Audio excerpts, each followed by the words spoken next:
This is the story of Thomas and the Guard.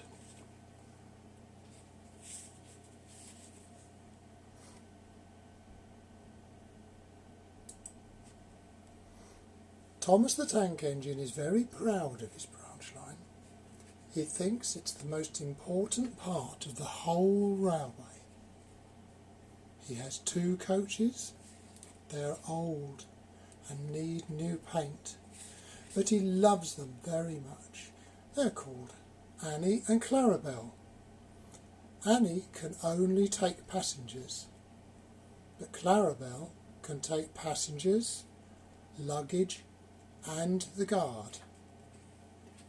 As they run backwards and forwards along the branch line, Thomas sings them little songs, and Annie and Clarabel sing too.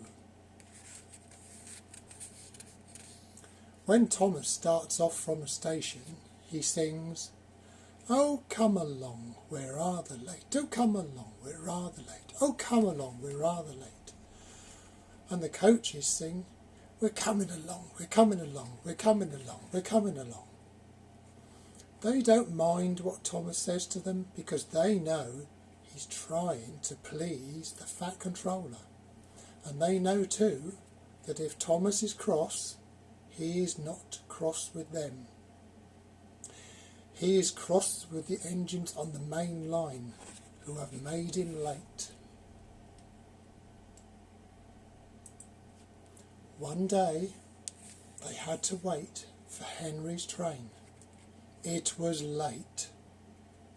Thomas was getting crosser and crosser. How can I run my branch line properly if Henry is always late? He doesn't realise that the Fat Controller depends on me. And he whistled impatiently. At last Henry came. "Where have you been, lazybones?" asked Thomas crossly. "Oh dear, my system is out of order. No one understands my case." "You don't know what I suffer," moaned Henry. "Rubbish," said Thomas. "You're too fat. You just need exercise." Lots of people with piles of luggage got out of Henry's train, and they all climbed into Annie and Clarabel. Thomas had to wait till they were ready. At last the guard blew his whistle, and Thomas started at once. The guard turned around to jump into his van, but he tripped over an old lady's umbrella and he fell flat on his face. By the time he picked himself up, Thomas and Annie and Clarabel were steaming out of the station. Come along, puffed Thomas. But Clarabel didn't want to come. "I've lost my nice guard, I've lost my nice guard," she sobbed. Annie tried to tell Thomas, "We haven't a guard, we haven't a guard." But he was hurrying and wouldn't listen. "Oh, come along," he puffed impatiently. Annie and Clarabel tried to put on their brakes, but the brakes wouldn't work without the guard. "Where is our guard? Oh, where is our guard?" they cried. Thomas just didn't stop until they came to a signal. "Bother that signal," said Thomas. "What's the matter?" "I don't know," said his driver.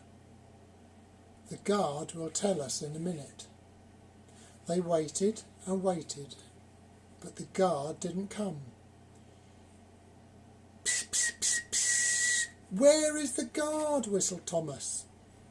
"We've left him behind," sobbed Annie and Clarabel together. The driver and fireman and the passengers looked, and there was the guard running as fast as he could along the line, with his flags in one hand and his whistle in the other. Everybody cheered him. He was very hot. So he sat down on the grass bank and had a drink and told them what had happened. "I'm very sorry, Mr. Guard," said Thomas. wasn't your fault, Thomas. It was the old lady's umbrella. Look now, the signal is down. Let's make up for lost time." Annie and Clarabel were so pleased to have their guard again that they sang "As fast as you like, as fast as you like" to Thomas all the way to the station, and they reached the end of the line quicker than ever before.